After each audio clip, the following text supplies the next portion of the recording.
Hello everyone, welcome back to my YouTube channel. तो last video में हम लोग पढ़ चुके थे असहयोग आंदोलन। यानी सितंबर 1920 में कांग्रेस के कलकत्ता अधिवेशन में महात्मा गांधी ने ही दूसरे नेताओं को इस बात पर राजी कर लिया कि खिलाफत आंदोलन के समर्थन और स्वराज के लिए एक असहयोग आंदोलन शुरू किया जाना चाहिए। अब प्रश्न है, असहयोग ही क्यों?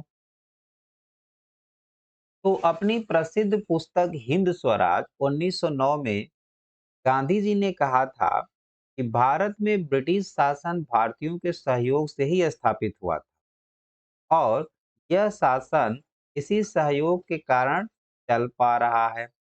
भारत के लोग अगर भारत के लोग अपना सहयोग वापस ले लें तो साल भर के भीतर ब्रिटिश शासन ढह जाएगा और स्वराज की स्थापना हो जाएगी। तो असहयोग का विचार आंदोलन कैसे बन सकता था?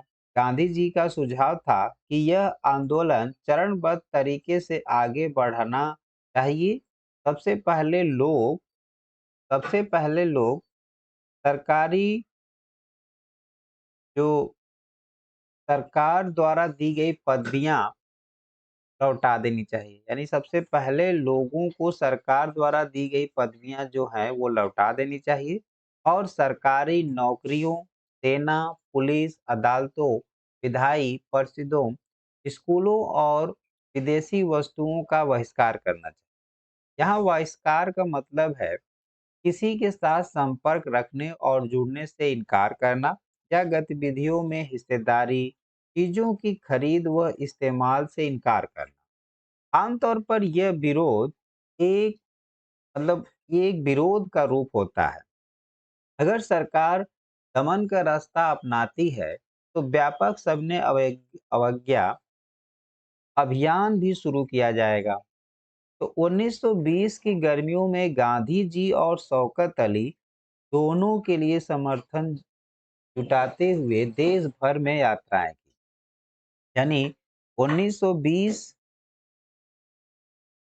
1920 की गर्मियों में शौकत अली आंदोलन के समर्थन जुटाते हुए देश भर गांधी जी और शौकत अली ये लोग यात्राएं किए। तो कांग्रेस में बहुत सारे लोग इन प्रस्तावों पर सशंकित थे। वे नवंबर 1920 में विधायी परिषद के लिए होने वाले चुनाव का बहिष्कार करने में हिचकिचा रहे थे। उन्हें भय था कि इस आंदोलन में लोग हिंसा कर सकते हैं। तो सितंबर से दिसंबर तक कांग्रेस में भारी खींचातान चलती रही, लेकिन कुछ समय के लिए ऐसा लगा कि आंदोलन के समर्थकों और विरोधियों के बीच सहमति नहीं बन पाएगी। आखिरकार दिसंबर 1920 में कांग्रेस के नागपुर अधिवेशन में एक समझौता हुआ और असहयोग कार्यक्रम पर स्वीकृति की मोहर लगा दी गई। आंदोलन किस तरह आगे बढ़ा, इसमें किन लोगों ने हिस्सा लिया या विभिन्न समूहों ने असहयोग के विचार को किस तरह समझा, आइए जानते हैं। तो आंदोलन के भीतर अलग अलग धाराएं, असहयोग और खिलाफत आंदोलन जनवरी 1921 में शुरू हुआ। इस आंदोलन में विभिन्न सामाजिक समूहों ने हिस्सा लिया, लेकिन हर एक की अपनी अपनी आकांक्षाएं थी। सभी ने स्वराज के आह्वान को स्वीकार तो किया, लेकिन उनके लिए इसके अर्थ अलग अलग। जैसे शहरों में आंदोलन आंदोलन की शुरुआत शहरी मध्य वर्ग की हिस्सेदारी के साथ हुई। हजारों विद्यार्थियों ने स्कूल कॉलेज छोड़ दिए। हेडमास्टरों और शिक्षकों ने इस्तीफे सौंप दिए। वकीलों ने मुकदमे लड़ना बंद कर दिया। मद्रास के अलावा ज्यादातर प्रांतों में परिषद चुनाव का बहिष्कार किया गया। मद्रास में गैर ब्राह्मणों द्वारा बनाई गई जस्टिस पार्टी का मानना था कि काउंसिल में प्रवेश के जरिए उन्हें वे अधिकार मिल सकते हैं जो सामान्य रूप से केवल ब्राह्मणों को मिल पाते हैं। इसलिए इस पार्टी ने चुनाव का बहिष्कार नहीं किया। आर्थिक मोर्चे पर असहयोग का असर और भी ज्यादा नाटकीय रहा। विदेशी सामानों का बहिष्कार किया गया, शराब की दुकानों की पिकेटिंग की गई और विदेशी कपड़ों की होली जलाई जाने लगी। 1921 से 1922 के बीच यहाँ पे थोड़ा सा देखते हैं कि पिकेटिंग मतलब क्या होता है। पिकेटिंग पिकेटिंग की कई का अर्थ है कि प्रदर्शन या विरोध का एक ऐसा स्वरूप जिसमें लोग किसी दुकान, फैक्ट्री या दफ्तर के भीतर जाने का रास्ता या रास्ता को रोक लेते हैं। तो देखिए 1921 से 1922 के बीच में जब विदेशी कपड़ा का आयात आधा रह गया था, यानी लोग खरीदना बंद कर दिए थे, तो उसकी कीमत 102 करोड़ से घटकर 57 करोड़ रह गई। बहुत सारे स्थानों पर व्यापारियों ने विदेशी चीजों का व्यापार करने या विदेशी व्यापार में पैसा लगाने से इनकार कर दिया। जब बहिष्कार आंदोलन फैला और लोग आयातित कपड़े को छोड़कर, यानी जो आयात किए जाने वाले कपड़े थे उनको छोड़कर भारतीय कपड़े पहनने लगे, तो भारतीय कपड़ा मिलों और हथकरघों का उत्पादन भी बढ़ने लगा। जब भारत के कपड़ा खरीदेंगे तो भारत में बनने वाले जो मील थे हथकरघा, उनका उत्पादन बढ़ने लगा, यानी प्रोडक्शन। तो कुछ शहरों बाद शहरों में ये आंदोलन धीमा पड़ने लगा। इसके कई कारण थे। खादी का कपड़ा मिलों में भारी पैमाने पे बनने वाले कपड़ों के मुकाबले प्रायः महंगा होता था, यानी जो मिल में बन रहे हैं, फैक्ट्री में बन रहे हैं, वो जल्दी ज्यादा बन जाते थे। और जो हाथ से बनाते थे उनको ज़्यादा टाइम लगता था और महँगा भी पड़ता था। तो गरीब उसे खरीद नहीं खरीद सकते थे। वे मिलों के कपड़े का लंबे समय तक बहिष्कार कैसे कर सकते थे? अब ब्रिटिश संस्थानों के बहिष्कार से भी समस्या पैदा हो गई।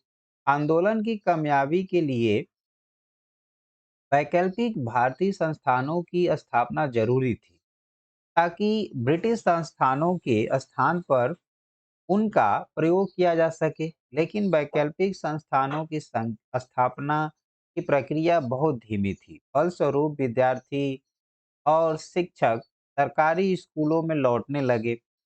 वकील दोबारा सरकारी अदालतों में दिखाई देने लगे। अब ग्रामीण इलाकों में क्या हुआ? ग्रामीण इलाकों में विद्रोह, शहरों से बढ़कर असहयोग आंदोलन देहात में भी फैल गया था। युद्ध के बाद देश के विभिन्न भागों में चले किसानों व आदिवासियों के संघर्ष भी इस आंदोलन में समा गए। अवध में सन्यासी बाबा रामचंद्र किसानों का नेतृत्व कर रहे थे। बाबा रामचंद्र इससे पहले फिजी में गिरमिटिया मजदूर के तौर पर काम कर चुके थे। उनका आंदोलन तालुकदारों और जमींदारों के खिलाफ था, जो किसानों से भारी भरकम लगान और तरह-तरह के कर वसूल कर रहे थे। किसानों को बेगारी करनी पड़ती थी। यहाँ बेगारी मतलब होता है बिना किसी परिश्रम के काम करना। और जो ये गिरमिटिया मजदूर थे, इसका मतलब है औपनिवेशिक शासन के दौरान बहुत सारे लोगों को काम करने के लिए फिजी, गयाना, वेस्ट इंडीज आदि स्थानों पर ले जाया गया था, जिन्हें बाद में गिरमिटिया कहा जाने लगा। उन्हें एक एग्रीमेंट के तहत ले जाया जाता था। बाद में इसी एग्रीमेंट को ये मजदूर गिरमिट कहने लगे। इससे आगे चलकर इन मजदूरों को गिरमिटिया मजदूर कहे जाने लगा। अंग्रेजी में इन्हें इंडेंचर्ड लेबर कहा जाता है। तो पट्टेदार के तौर पर उनके पट्टे निश्चित नहीं होते थे। उन्हें बार बार पट्टे की जमीन से हटा दिया जाता था, ताकि जमीन पर उनका कोई अधिकार स्थापित न हो सके। किसानों की मांग थी कि लगान कम कर कम किया जाए, बेगार खत्म हो, दमनकारी जमींदारों का सामाजिक बहिष्कार किया जाए बहुत सारे स्थानों पर जमींदारों को नाई धोबी की सुविधाओं से भी वंचित करने के लिए पंचायतों ने नाई धोबी बंद का फैसला लिया। फिर जून 1920 में जवाहरलाल नेहरू ने अवध के गांवों का दौरा किया, गांव वालों से बातचीत की और उनकी व्यथा समझने का प्रयास किया। अक्टूबर तक अक्टूबर तक जवाहरलाल नेहरू, बाबा रामचंद्र तथा कुछ अन्य लोगों के नेतृत्व में अवध किसान सभा का गठन कर लिया गया। महीने भर में इस पूरे इलाके के गांवों के संगठन की 300 से ज्यादा शाखाएं बन चुकी थी। अगले साल जब असहयोग आंदोलन शुरू हुआ, तो कांग्रेस ने अवध के किसान संघर्ष को इस आंदोलन में शामिल करने का प्रयास किया, लेकिन किसानों के आंदोलन में ऐसे स्वरूप विकसित हो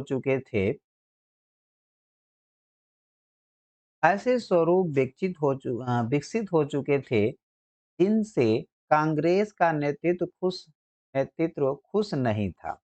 1921 में जब 1921 में जब आंदोलन फैला, तो तालुकदारों और व्यापारियों के मकानों पर हमले होने लगे, बाजारों में लूटपाट होने लगी और अनाज के गोदामों पर कब्जा कर लिया गया। बहुत सारे स्थानों पर स्थानीय नेता किसानों को समझा रहे थे कि गांधी जी ने ऐलान कर दिया है कि अब कोई लगान नहीं भरेगा और जमींदार इस जमीन गरीबों में बांट दी जाएगी। महात्मा गांधी का नाम लेकर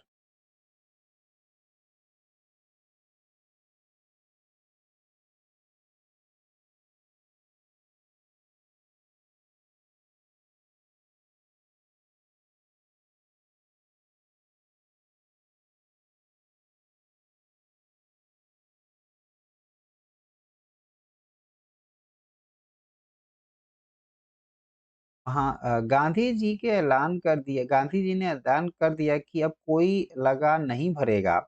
तो महात्मा का नाम लेकर लोग अपनी सारी कार्रवाइयों और आकांक्षाओं को सही ठहरा रहे थे। आदिवासी किसानों ने महात्मा गांधी के संदेश और स्वराज के विचार का कुछ और ही मतलब निकाला। उदाहरण के लिए, आंध्र प्रदेश की कुडेम पहाड़ियों में 1920 के दशक की शुरुआत में एक उग्र गुरिल्ला आंदोलन फैल गया। कांग्रेस इस तरह के संघर्ष को कभी स्वीकार नहीं कर सकती थी। अन्य वन क्षेत्रों की तरह यहाँ भी अंग्रेजी सरकार ने बड़े-बड़े जंगलों में लोगों के दाखिल होने पर पाबंदी लगा दी। अच्छा, इसमें कुछ चीजें हैं, जैसे 6 जनवरी 1921 को संयुक्त प्रांत में रायबरेली के पास पुलिस ने किसानों पर गोली चलाई। जवाहरलाल नेहरू घटना स्थल का दौरा करना चाहते थे, लेकिन पुलिस ने रोक दिया। गुस्से में नेहरू ने अपने आसपास खड़े किसानों को ही संबोधित किया। बाद में इस सभा के बारे में उन्होंने बताया था, उनका आचरण खतरे के सामने होते हुए भी बहादुर, शांत और निश्चिंत लोगों जैसा था। पता नहीं उन्हें क्या महसूस हो रहा था, लेकिन मुझे पता है कि मैं क्या महसूस कर रहा हूँ। एक पल के लिए मेरा भी खून खौल उठा था। अहिंसा तो न जाने कहाँ छूट गई थी, लेकिन सिर्फ एक पल के लिए इसे ईश्वर की कृपा से हमें विजय द्वार पर ले जाने के लिए भेजा गया है। उस महान नेता के विचार मुझे याद आ गए और मैंने देखा कि मेरे आसपास बैठे और खड़े किसान मेरे से कम उत्तेजित, ऐसे से ज़्यादा शांत थे, मेरे से ज़्यादा शांत थे। मेरी दुर्बलता का यह क्षण बीत गया। मैंने पूरी विनम्रता के साथ अहिंसा पर उनसे बात की। यह सबक उनसे ज़्यादा मुझे सीखना था। उन्होंने मेरी बात समझी और शांति से चले गए। ये जवाहरलाल नेहरू के जीवनी खंड से है। और एक चीज़ और यहाँ पे है कि 1928 में वल्लभ भाई पटेल ने गुजरात के बारदोली तालुका में किसान आंदोलन का नेतृत्व किया, जो कि भू राजस्व को बढ़ाने के खिलाफ था। यह बारदोली सत्याग्रह के नाम से भी जाना जाता है और यह आंदोलन वल्लभ भाई पटेल के सक्षम नेतृत्व के तहत सफल रहा। इस संघर्ष का प्रचार व्यापक रूप से हुआ और इसे भारत के कई हिस्सों में अत्यधिक सहानुभूति प्राप्त हुई। तो अब लोग इन जंगलों में न तो मवेशियों को चरा सकते थे और न ही जलावन के लिए लकड़ी और फल बीन सकते थे। इससे ये है हमारा जो गुरिल्ला आंदोलन हुआ था उसकी बात की जा रही है। तो इससे पहाड़ों के लोग परेशान और गुस्से थे। न केवल उनकी रोजी-रोटी पर असर पड़ रहा था, बल्कि उन्हें लगता था कि परंपरागत अधिकार भी छीने जा रहे हैं। जब सरकार ने उन्हें सड़कों के निर्माण के लिए बेगार करने पर मजबूर किया तो लोगों ने बगावत कर दी। उनका नेतृत्व करने वाले अल्लूरी सीताराम राजू एक दिलचस्प व्यक्ति थे। उनका दावा था कि उनके पास बहुत सारी विशेषताएं हैं। वह सटीक खगोलीय अनुमान लगा सकते हैं, लोगों को स्वस्थ कर सकते हैं तथा गोलियां भी उन्हें नहीं मार सकती। राजू के व्यक्तित्व से चमत्कृत विद्रोहियों को विश्वास था कि वह ईश्वर का अवतार है। राजू महात्मा गांधी की महानता के गुण गाते थे। उनका कहना था कि वह असहयोग आंदोलन से प्रेरित है। उन्होंने लोगों को खादी पहनने तथा शराब छोड़ने के लिए प्रेरित किया। साथ ही उन्होंने यह दावा किया कि भारत अहिंसा के बल पर नहीं बल्कि केवल बल प्रयोग के जरिए ही आजाद हो सकता है। गुडमे गुडेम विद्रोहियों ने थानों पर हमले किए, ब्रिटिश अधिकारियों को मारने की कोशिश की और स्वराज प्राप्ति के लिए गुरिल्ला युद्ध चलाते रहे। 1924 में राजू को फांसी दे दी गई। राजू अपने लोगों के बीच लोकनायक बन चुके। अब बागानों में स्वराज। महात्मा गांधी के विचारों और स्वराज की अवधारणा के बारे में मजदूरों की अपनी समझ थी। असम के बागानी मजदूरों के लिए आजादी का मतलब यह था कि वे उन चार दीवारियों से जब चाहे आ जा सकते हैं जिन्हें जिनमें उनको बंद करके रखा गया था। उनके लिए आजादी का मतलब था कि वे अपने गांव से संपर्क रख पाएंगे। 1859 के इंग्लैंड इमिग्रेशन एक्ट के तहत बागानों में काम करने वाले मजदूरों को बिना इजाजत बागान से बाहर जाने की छूट नहीं होती थी और यह इजाजत उन्हें विरले ही कभी मिलती थी। जब उन्होंने असहयोग आंदोलन के बारे में सुना तो हजारों मजदूर अपने अधिकारियों की अवहेलना करने लगे। उन्होंने बागान छोड़ दिया और अपने घर चल दिए। उन उनको लगता था कि अब राज गांधी राज आ रहा है, इसलिए अब तो हरेक को गांव में जमीन मिल जाएगी। लेकिन वे अपनी मंजिल पर नहीं पहुंच पाए। रेलवे और स्टीमरों की हड़ताल के कारण वे रास्ते में ही फंसे रह गए। उन्हें पुलिस ने पकड़ लिया और उनकी बुरी तरह पिटाई की। इन स्थानीय आंदोलनों की अपेक्षाओं और दृष्टियों को कांग्रेस के कार्यक्रम में परिभाषित नहीं किया गया था। उन्होंने स्वराज शब्द अपने अपने हिसाब से अर्थ निकाल लिया था। उन्होंने स्वराज शब्द का अपने अपने हिसाब से अर्थ निकाल लिया था। उनके लिए यह एक ऐसे युग का घोतक था जब सारे कष्ट और सारी मुसीबतें खत्म हो जाएंगी। फिर भी जब आदिवासियों ने गांधी जी के नाम का नारा लगाया और स्वतंत्र भारत की हुंकार भरी, तो वे एक अखिल भारतीय आंदोलन से भी भावनात्मक स्तर पर जुड़े हुए थे। जब वे महात्मा गांधी का नाम लेकर काम करते थे या अपने आंदोलन को कांग्रेस के आंदोलन से जोड़कर देखते थे, तो वास्तव में एक ऐसे आंदोलन का अंग बन जाते थे जो उनके इलाके तक ही सीमित नहीं था। तो ये चित्र जो आप देख रहे हैं, ये चौरी चौरा 1922 स्थित चौरी चौरा में बाजार से गुजर रहा एक शांतिपूर्ण जुलूस पुलिस के साथ हिंसक टकराव में बदल गया। इस घटना के बारे में सुनते ही महात्मा गांधी ने असहयोग आंदोलन को रोकने का आह्वान किया। सविनय अवज्ञा की ओर फरवरी 1922 में महात्मा गांधी ने असहयोग आंदोलन वापस लेने का फैसला कर लिया, यानी 1921 में स्टार्ट हुआ। और जैसे ही चौरी चौरा कांड चौरा चौरी कांड हुआ, यानी कि चौरी चौरा में 1922 के बाद से गांधी जी इसको वापस ले लिए। तो 1900 फरवरी 1922 में महात्मा गांधी ने असहयोग आंदोलन वापस लेने का फैसला कर लिया। उनको लगता था कि आंदोलन हिंसक होता जा रहा है और सत्याग्रहियों को व्यापक प्रशिक्षण की जरूरत है। कांग्रेस के कुछ नेता इस तरह के जन संघर्षों से थक चुके थे।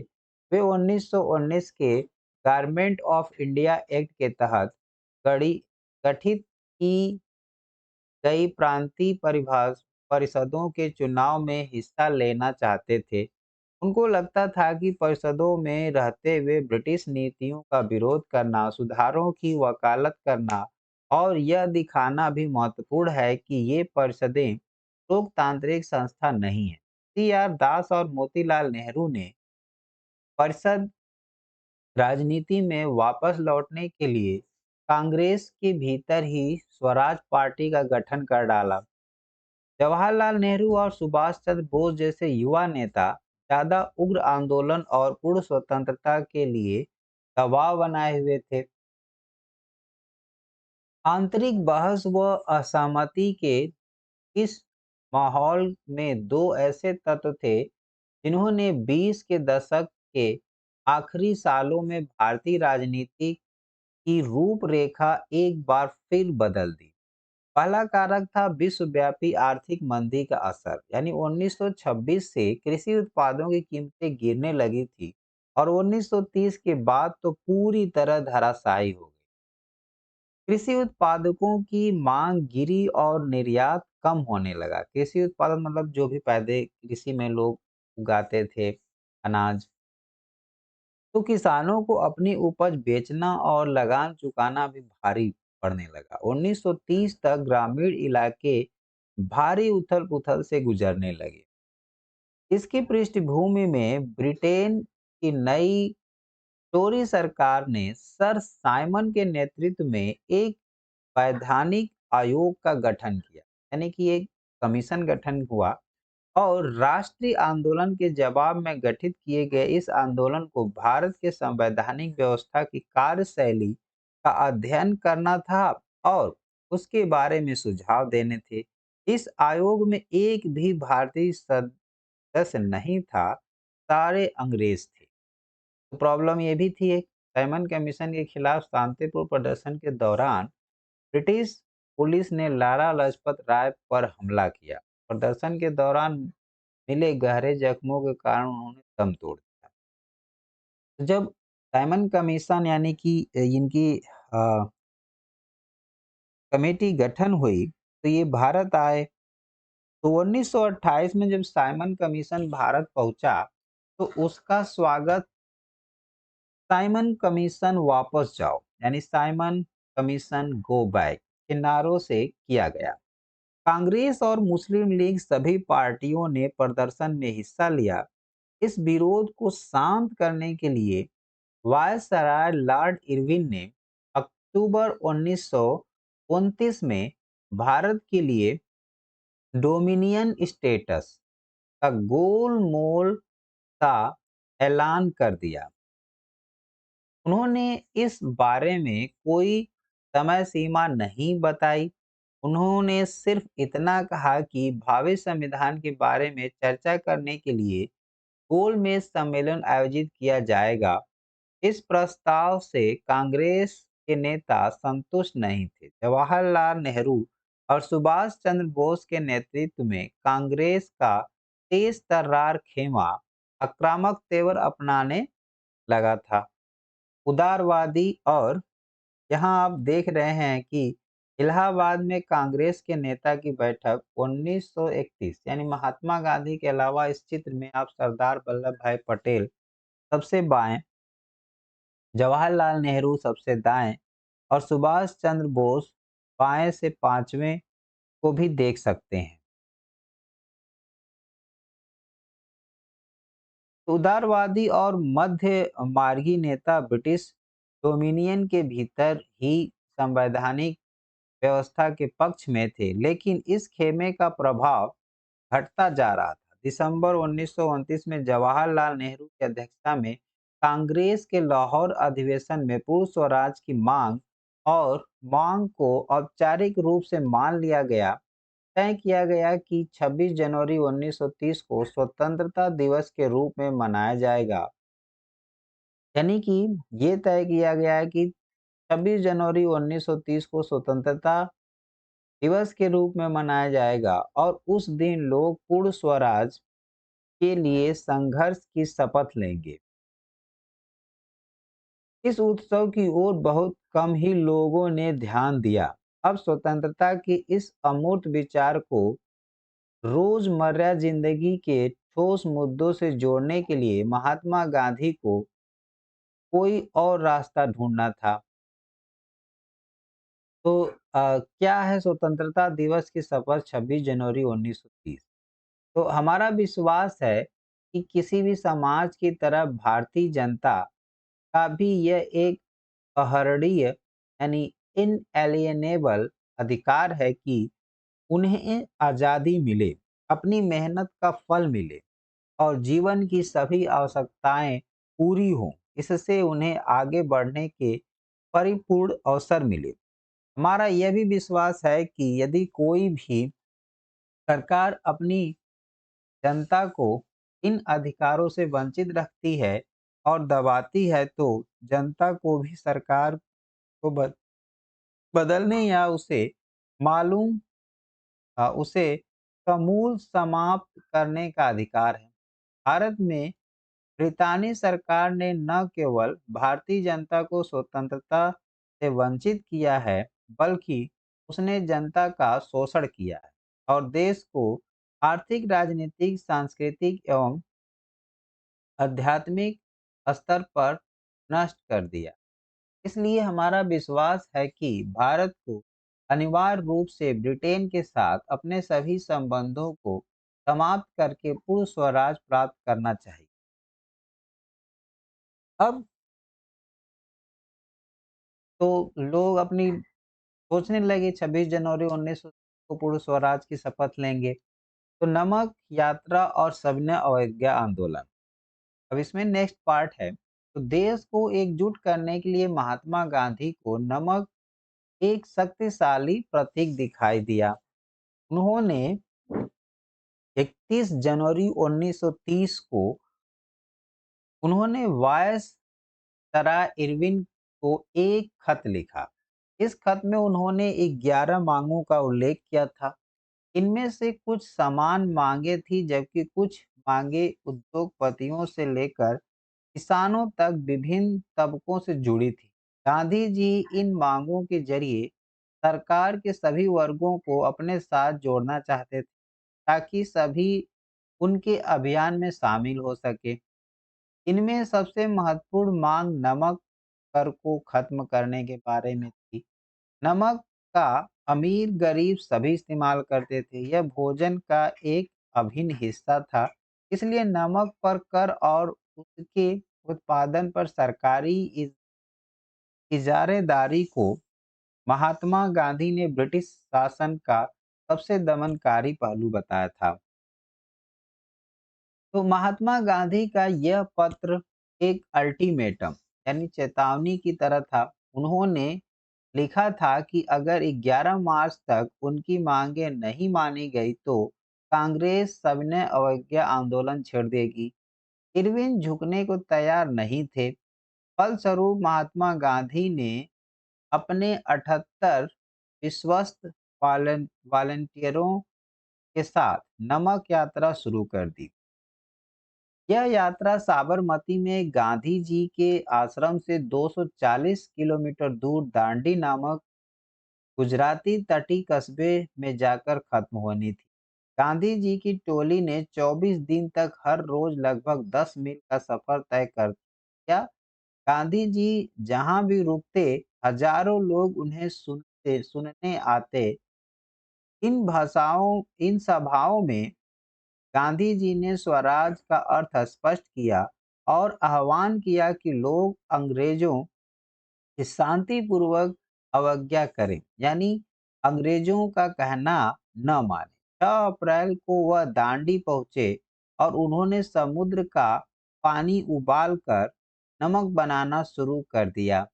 इस कानून यह कानून का उल्लंघन था। यहीं से सबने अवज्ञा आंदोलन शुरू होता है।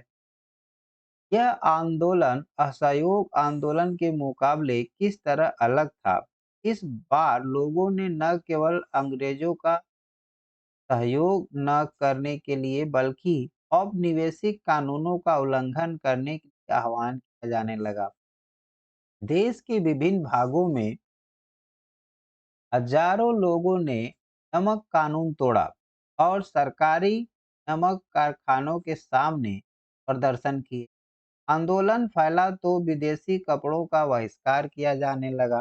शराब की दुकानों की पिकेटिंग होने लगी। किसानों ने लगान और चौकीदारी कर चुकाने से इनकार कर दिया। गांव में तैनात कर्मचारी इस्तीफे देने लगे। बहुत सारे स्थानों पर जंगलों में रहने वाले वन कानूनों का उल्लंघन करने लगे। वे लकड़ी बनाने और मवेशियों को चराने के लिए आरक्षित वनों में घुसने लगे। इन घटनाओं से चिंतित औपनिवेशिक सरकार कांग्रेसी नेताओं को गिरफ्तार करने लगी। बहुत सारे स्थानों पर हिंसक टकराव हुए। अप्रैल 1930 में जब महात्मा गांधी के समर्पित साथी अब्दुल गफ्फार खान को गिरफ्तार किया गया तो गुस्साई भीड़ सशस्त्र बख्तरबंद गाड़ियों और पुलिस की गोलियों का सामना करते हुए सड़कों पर उतर आई। बहुत सारे लोग मारे गए। महीने भर बाद जब महात्मा गांधी को भी गिरफ्तार कर लिया गया तो सोलापुर के औद्योगिक मजदूरों ने अंग्रेजी शासन का प्रतीक पुलिस चौकियों, नगर पालिका भवनों, अदालतों व रेलवे स्टेशनों पर हमले शुरू कर दिए। अभी सरकार ने निर्मम दमन का रास्ता अपनाया। शांतिपूर्ण सत्याग्रहियों पर हमले किए गए। बच्चों, औरतों व बच्चों को मारा पीटा गया और लगभग 1 लाख लोग गिरफ्तार किए गए। महात्मा गांधी ने एक बार फिर आंदोलन वापस ले लिया।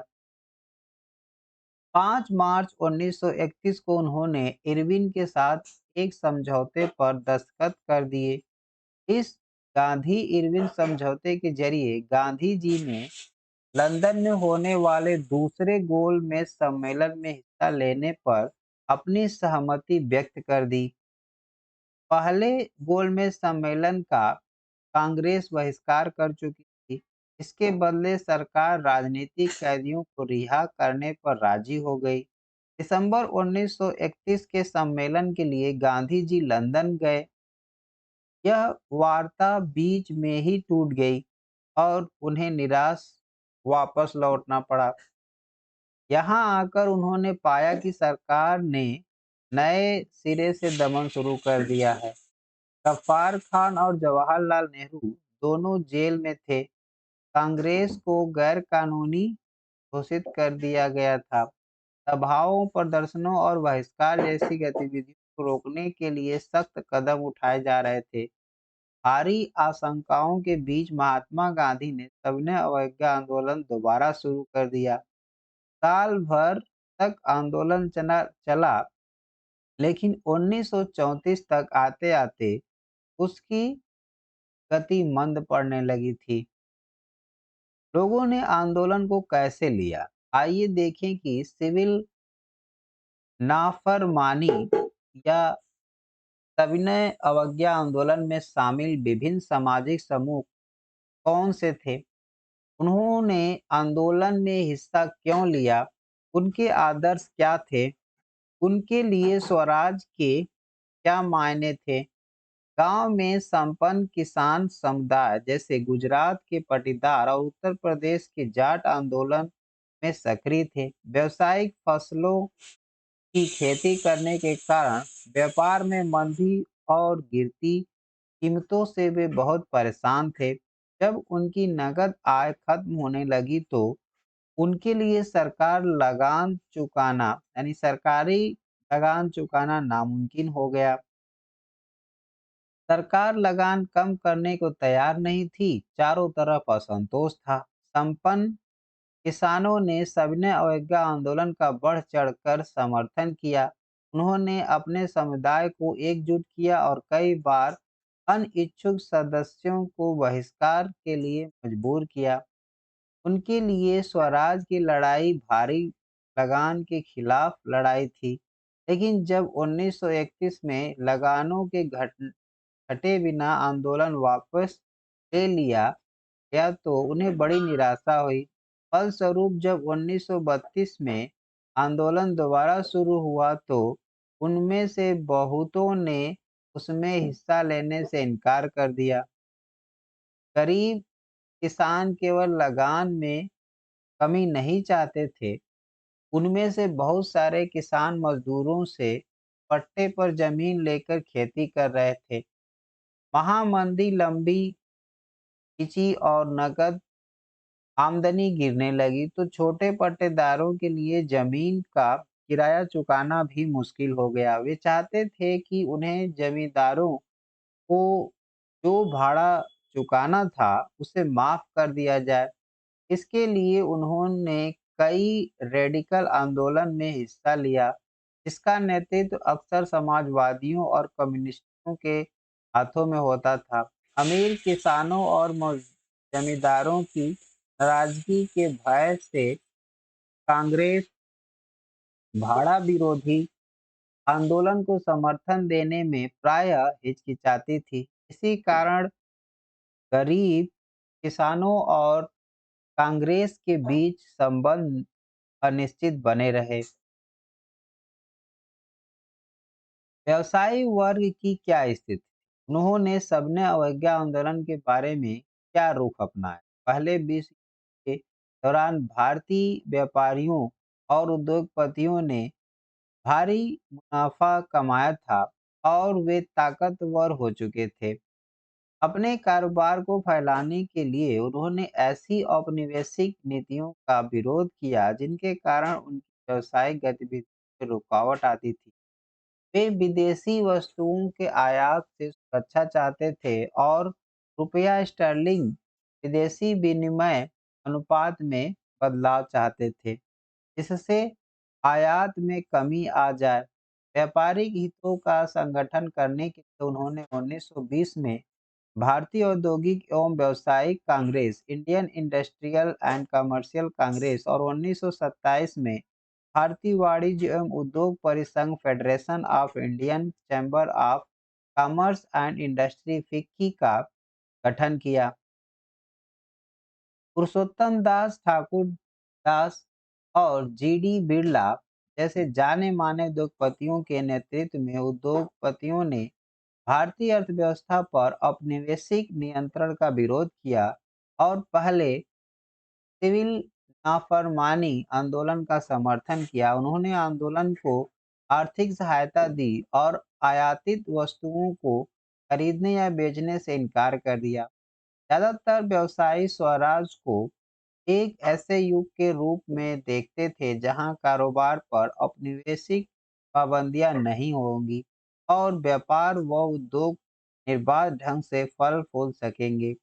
पोल में सम्मेलन की विफलता के बाद व्यवसायिक गठबंधन संगठनों का उत्साह भी मंद पड़ गया था। उन्हें उग्र गतिविधियों का भय था। वे लंबी अशांति की आशंका और कांग्रेस के युवा सदस्यों में समाजवाद के बढ़ते प्रभाव से डरे हुए थे। औद्योगिक श्रमिक वर्ग ने सविनय अवज्ञा आंदोलन में नागपुर के अलावा और कहीं भी बहुत बड़ी संख्या में हिस्सा नहीं लिया। जैसे जैसे उद्योगपति कांग्रेस के नजदीक आ रहे थे, मजदूर कांग्रेस से झिटकने लगे थे। फिर भी कुछ मजदूरों ने सविनय अवज्ञा आंदोलन में हिस्सा लिया। उन्होंने विदेशी वस्तुओं के बहिष्कार जैसे कुछ गांधीवादी विचार को कम वेतन या खराब परिस्थितियों के खिलाफ अपनी लड़ाई से जोड़ लिया था। 1930 में रेलवे कामगारों की और 1932 में गोदी गोदी कामगारों की हड़ताल हुई। 1930 में छोटा नागपुर की टिन खानों के हजारों मजदूरों ने गांधी टोपी पहनकर रैलियों और बहिष्कार अभियानों में हिस्सा लिया। फिर भी कांग्रेस अपने कार्यक्रम में मजदूरों की मांगों को समाहित करने में हिचकिचा रही थी। कांग्रेस को लगता था कि इससे उद्योगपति आंदोलन से दूर चले जाएंगे और साम्राज्यवाद विरोधी ताकतों में फूट पड़ेगी। सिविल नाफरमानी आंदोलन में औरतों ने बड़े पैमाने पर हिस्सा लिया। गांधी जी के नमक सत्याग्रह के दौरान हजारों औरतें उनकी बात सुन के घर से बाहर आ जाती थी।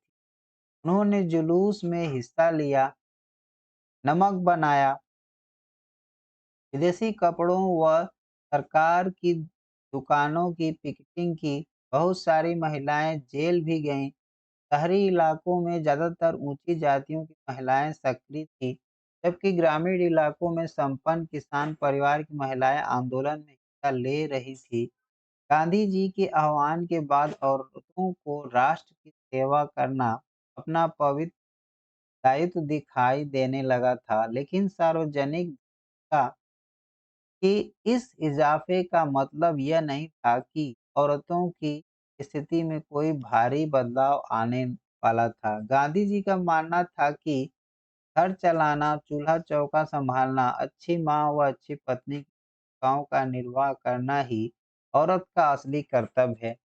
इसलिए लंबे समय तक कांग्रेस संगठन में किसी भी महत्वपूर्ण पद पर औरतों को जगह देने से हिचकिचाती रही।